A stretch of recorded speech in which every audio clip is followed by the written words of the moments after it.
Teman-teman Presidensial Institute, kita pagi ini luar biasa. Subuhan di Masjid Jogokarian membuat kita iri. Tentu ini harus menjadi masjid percontohan di seluruh Indonesia. Subuh jamaahnya meluber kemana-mana, dan saya kira itulah contoh kebangkitan kita umat Islam.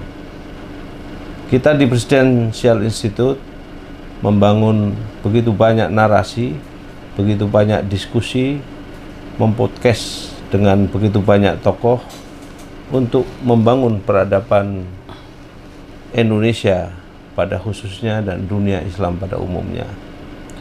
Pak Kiai, saya kira Kiai kita ini, Pak Muhammad Jazir, itu bisa memberikan sedikit sentilan kepada para generasi kita, masjid kita pada umumnya, dan bagaimana tantangan dakwah kita ke depan. Silakan Kiai. Assalamualaikum warahmatullahi wabarakatuh. Waalaikumsalam warahmatullahi wabarakatuh. Saya kira jelas bahwa masjid adalah alas peradaban terbaik. Rasulullah mengatakan khairul makan al masjid wa syarrul makan asyuq. Jadi di dunia ini ada dua peradaban, yaitu peradaban yang tumbuh beralas masjid dan peradaban yang tumbuh beralas pasar. Jadi peradaban pasar ini yang telah menyengsarakan kehidupan masyarakat dunia. Karena peradaban pasar dimulai dari faham materialisme, maka kemudian akumulasi material disebut modal, maka meningkat menjadi kapitalisme, di mana benar, salah, baik, buruk ditentukan para pemilik kapital, termasuk di dalam mengangkat pemimpin itu dipilih oleh para pemilik kapital. Ya, maka dengan liberalisme ekonomi dan demokrasi tidak mungkin rakyat akan terwakili. Dan ini Bung Karno sudah mengatakan, kita tidak hendak mendirikan sebuah negara nasional dengan demokrasi liberal. Demokrasi one man one vote, demokrasi hitung biting. Sebab kalau demikian yang terjadi, hanya para pemilik modal lah yang bisa mendirikan dan mengendalikan partai-partai politik. Dan itu terjadi saat ini. Tokoh-tokoh kita hanya akan menjadi buruh-buruh politik. Ianya tidak bisa berjuang untuk kepentingan rakyatnya, ianya akan menjadi kacung-kacung dari kaum kapitalis. Ya. Jadi sekarang ini problem kita adalah ketika peradaban berada di pasar. Jadi kapitalisme itu menjadi dasar. Ya. Ustadz yang mengajarkan nilai-nilai kebajikan bisa ditolak oleh istana, dan koruptor-koruptor yang punya dana dikasih karpet merah masuk ke istana. Ini adalah peradaban terburuk. Ya. Nah, maka setelah kaum kapitalis berhimpun membentuk company-company, lahirlah apa yang disebut dengan kolonialisme. Karena dimulai dari Spanyol, kolonia itu adalah tanah baru. Jadi mereka pemilik modal mencari tanah-tanah baru untuk mengembangkan modalnya, mencari tenaga kerja murah kalau perlu dengan kerja rodi, kerja paksa, tanam paksa, dan lain sebagainya. Maka kolonialisme telah menyengsarakan berbagai banyak bangsa di dunia. Kemudian untuk memelihara koloni-koloni atau jajahannya itu dibentuklah imperium, ya, jaringan kekuasaan. Maka peradaban pasar melahirkan imperialisme. Ya, imperialisme di abad 20 dilawan oleh rakyat, lahir negara-negara nasional yang merdeka. Tapi imperialisme ekonomi menjadikan tokoh-tokoh perjuangan kemudian mengikuti pola demokrasi liberal. Mereka hanya jadi buruh-buruh politik dan kacung-kacung kapitalis. Maka yang lahir bukan leader tetapi dealer. Ya. Sehingga tokoh-tokoh para pejuang kita itu kemudian di era demokrasi liberal imperialistik ini mereka menjadi jongos, kacung, dealer daripada imperialisme ekonomi dunia, maka rakyatnya tetap menderita. Ketawa ketiwi di atas penderitaan rakyat, main pencitraan, dan dibiayai oleh para kapitalis. Bahkan partai-partai politik pun disuplai oleh para penjahat ekonomi, para koruptor, merangkul anak-anak muda aktivis, mantan-mantan aktivis mahasiswa untuk menjadi corong-corong kapitalis. Ya, itu yang harus kita ketahui. Tidak bisa melawan ini kalau tetap kita berbasis pasar. Hanya masjid yang bisa melahirkan kepemimpinan yang membela rakyat. Ya. Karena masjid basicnya adalah kebersamaan, kesamaan, dan kerjasama. Ya. Jadi itu musawah dan muawanah, itu nilai dasar kemasjidan. Oleh karena itu, kita tidak bisa melawan misalnya imperialisme ekonomi kecuali dengan ideologi. Karena kalau kita dengan kapital, mereka kapitalnya sangat kuat ya. Oleh karena itu, membangun kekuatan ideologi kemasjidan ini syarat untuk bangkitnya kepemimpinan yang mensejahterakan. Masjid harus menjadi pusat kesejahteraan rakyat, tempat melahirkan calon-calon pemimpin bangsa yang membangun kesejahteraan untuk rakyat. Karena perguruan tinggi sekarang ini sudah menjadi pabrik-pabrik buruh.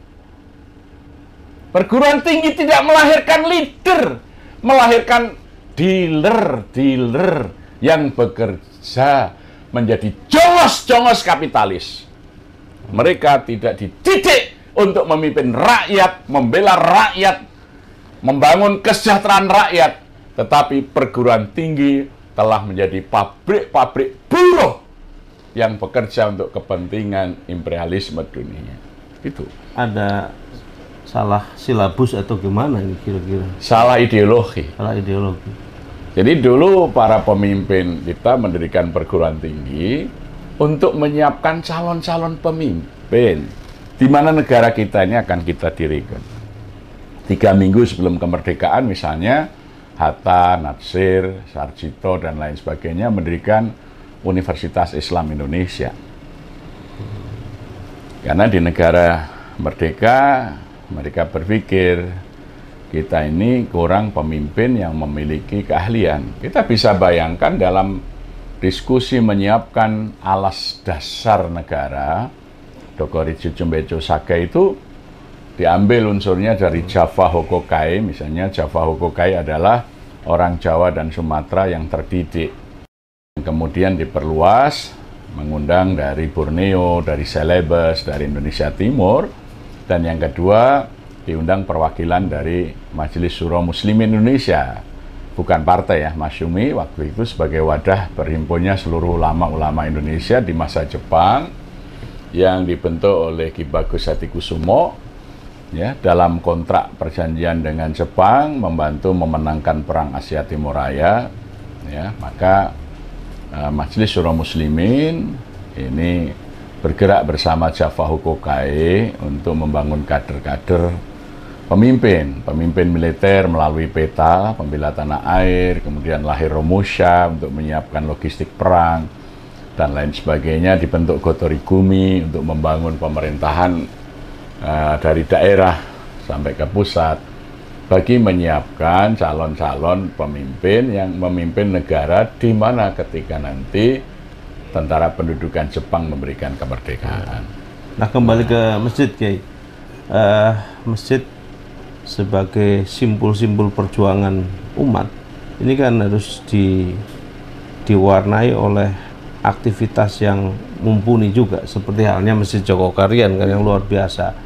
Nah, ini kan sudah ada pionir Jogokarian. Bagaimana Jogokarian menjadi leader untuk barangkali semua masjid-masjid ya, yang tadi bilang menjadi leader bukan dealer gitu kan. Nah, jadi saya sepakat gitu ya, kalau kampus sekarang itu melempem dan tidak bisa bergerak apapun, karena konon pemilihan rektor pun sekarang sudah tidak bisa melalui Dewan Senat ya, tetapi harus SK Presiden gitu. Jadi ini kan ada semacam pengkebirian forum intelektual, dan itu sangat melanggar demokrasi tentunya, Kiai. Nah, masjid sebagai corong yang mempunyai independensi dan punya kekuatan umat, saya kira satu-satunya memang itu. Ya, sebenarnya kan 3 aja yang harus disiapkan oleh masjid, sebagaimana dalam surat At-Taubah ya. Yang pertama, aqimis shalah, bagaimana menggerakkan rakyat untuk berbondong-bondong selalu beribadah di masjid. Kenapa? Yang pertama, membangun ikatan ya, kebersamaan yang kokoh kuat secara ideologis. Kemudian yang kedua, ini adalah upaya agar cita-cita kemerdekaan cepat tercapai, karena di pintu gerbang masjid semuanya akan berdoa, Allahumma ftahli abwaba rahmatik. Kita merdeka karena itu, atas berkat rahmat Allah ya. Jadi menggerakkan rakyat untuk berjamaah ke masjid itu tugas konstitusional ya. Itu diabadikan di dalam pembukaan Undang-Undang Dasar 45 itu, atas berkat rahmat Allah yang Maha Kuasa dan didorongkan oleh keinginan yang luhur supaya berkehidupan kebangsaan yang bebas, maka rakyat Indonesia menyatakan dengan ini kemerdekaannya. Bukan hanya tugas DKM ya? Bukan. Jadi kita merdeka adalah karena atas berkat rahmat Allah. Itu dibuktikan Allah memberikan kemerdekaan kita hari Jumat Legi tanggal 9 Ramadan tahun 1364.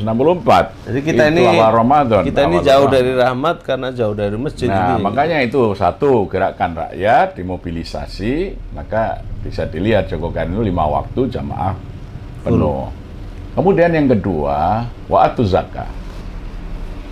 Kalau masyarakat dianjurkan bayar zakat, tugas DKM adalah memberdayakan ekonomi rakyat agar rakyat-rakyat yang semula menjadi mustahik menjadi muzaki. Ini kami lakukan saat tahun 2003. 2003 itu kami punya 19 muzaki saja. Zakat mal yang kita himpun hanya 5 juta setahun. Sekarang kita punya 659 muzaki dengan total zakat malnya saja itu 2,9 miliar. Dan 80% itu dulu adalah mustahik. 80% dulu mustahik. Ya. Jadi itu karena program. Jadi kalau ada masjid tidak punya program kegiatan pemberdayaan ekonomi, bukan masjid, itu musola atau langgar. Karena masjid itu 3. 1, mobilisasi rakyat untuk sholat berjamaah. Itu sesuai dengan narasi adzan, hayya 'alas sholah, hayya 'alal falah. Ayo berjamaah ke masjid, ayo raih kebahagiaan, raih kesejahteraan, raih kemenangan. Sekarang ini banyak masjid dibangun, umat Islam makin dihina, makin direndahkan. Dan mewah-mewah. Karena kurang ajarnya pengurus masjid. Rakyat haknya diambil hanya untuk membangun bangunan. Dosa itu, zalim itu. Tidak boleh uang masjid hanya untuk membangun bangunan, untuk membangun kesejahteraan rakyat. Kalau masjid uangnya hanya untuk membangun bangunan, itu bukan masjid, itu candi Islam. Goblok itu pengurus masjidnya, nggak paham tentang masjid. Jadi harus direvolusi. Dosa itu infak masjid hanya untuk membangun menara yang megah. Rakyatnya mau kuliah, mau sekolah nggak punya uang, dibiarin saja. Rakyatnya mau buka usaha nggak punya modal, dibiarin saja. Kurang ajar, sesat pikiran pengurus masjid yang begitu. Itu bukan masjid, itu candi Islam. Karena tugas yang kedua DKM adalah memberdayakan ekonomi rakyat sehingga dia bisa menjadi pembayar zakat. Itu wa'atuz zakat. Tugas masjid itu. Alhamdulillah, kita di sini sekarang bisa membina 93 UMKM.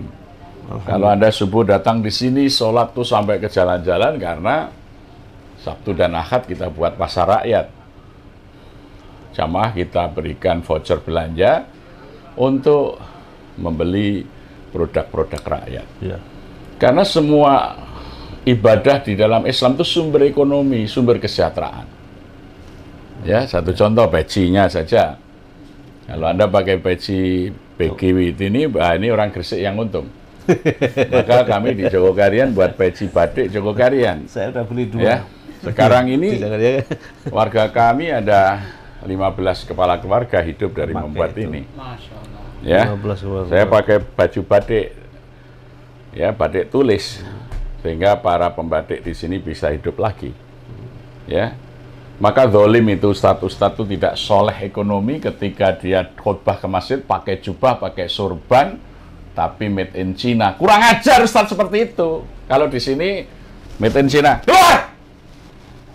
Karena dia tidak soleh secara ekonomi, dia tidak punya tanggung jawab mensejahterakan umatnya. Ya, ini. Kemudian yang ketiga, walam yahsya ilallah. Dibina keberanian. Tidak boleh orang itu takut kecuali hanya kepada Allah. Ya. Lah inilah yang di kampus tidak ada materi pokok ini. Di masjid, yang ketiga itu walam yahsya ilallah. Dosa itu takut kepada yang lain selain Allah, itu syirik itu. Ya, maka 3 peradaban masjid tadi, aqimis shalah wa atu zakah, yang terakhir walam yahsya ilallah. Ini yang harus dilakukan. Ketika masjid tidak melakukan 3 hal, rakyat akan menjadi penakut. Ya, kepada penguasa yang goblok bodoh saja takut, tidak berani meluruskan dan membenarkan. Ulamanya bisu, tidak berani bersuara. Itu saya kira ulama yang jarang sholat berjamaah ke masjid. Tidak ada timbul keberanian. Takut kepada penguasa, takut. Tidak bisa. Ya. Masjidlah peradaban yang memerdekakan sesungguhnya.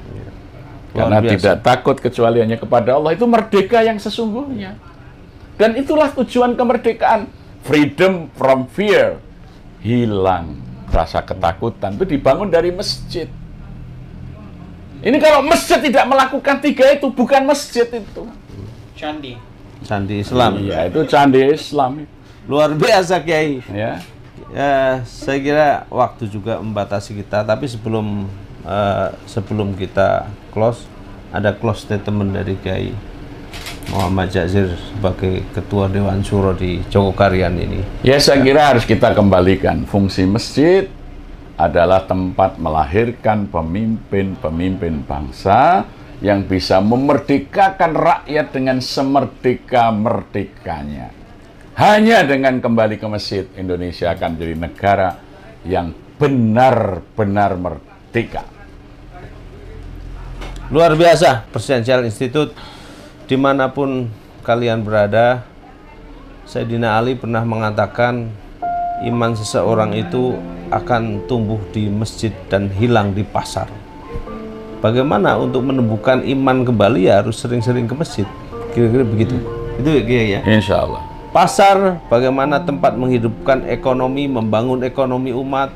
Tapi jangan lupa imannya, karena iman tadi seperti Kiai katakan, iman itu hanya bisa ditumbuhkan di pasar, digembleng, dimanage, dan bagaimana masjid menjadi sebuah institusi formal sebagai setempel keumatan untuk membangun ekonomi rakyat, membangun pemuda yang kuat, membangun masa depan Indonesia yang jaya, yang tidak bergantung kepada kekuatan asing. Mudah-mudahan pagi yang penuh berkah, sahabat Presidential Institute bisa menikmati semangatnya Kiai Muhammad Jazir yang luar biasa. Walaupun umur sudah kepala 7, tapi semangatnya 17 tahun. Luar biasa. Allahu Akbar. Wassalamualaikum warahmatullahi wabarakatuh. Salam. Terima kasih. Alhamdulillah.